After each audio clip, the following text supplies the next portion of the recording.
Pemirsa, Aska PSSI Kabupaten Talaut gelar kongres luar biasa. Padengkalu terpilih sebagai Ketua Asosiasi PSSI Kabupaten Talaut.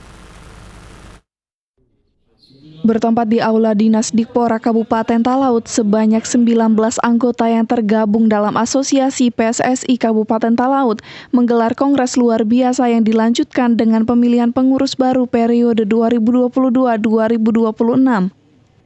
Dalam proses pemilihan pengurus Aska PSSI Kabupaten Talaut kali ini, Fernando Padengkalu yang notabene adalah Ketua Aska PSSI Kabupaten Talaut terpilih kembali sebagai Ketua Asosiasi Askap Kabupaten Talaut periode 2022-2026. Sudah selesai kongres pemilihan ketua serta seluruh komite eksekutif Aska PSSI Kabupaten Talaut periode 2022 sampai dengan 2026. Nah, program kami sebagaimana visi misi dari kami beserta seluruh kandidat yang terpilih.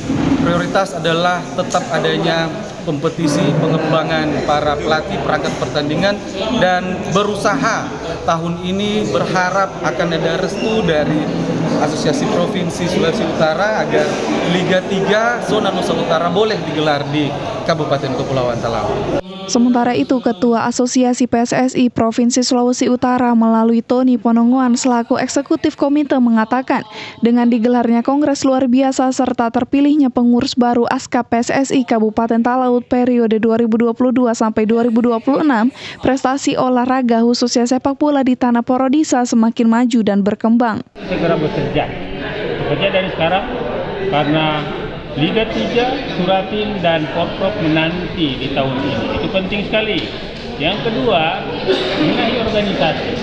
Masukkan semua komite tetap yang ada di dalamnya. Bentuk departemen di bawah sekretariat. Laksanakan program kerja daripada Askap tanpa harus terlalu banyak berdinamika. Kita urus bola, bukan urus konflik ya. Itu saja.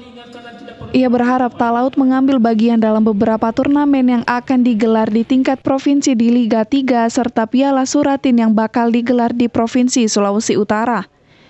Dari Talaut, Alfred Tumanung melaporkan untuk Kawanua TV. Berbagai informasi akan kami hadirkan usai jeda, tetaplah bersama kami.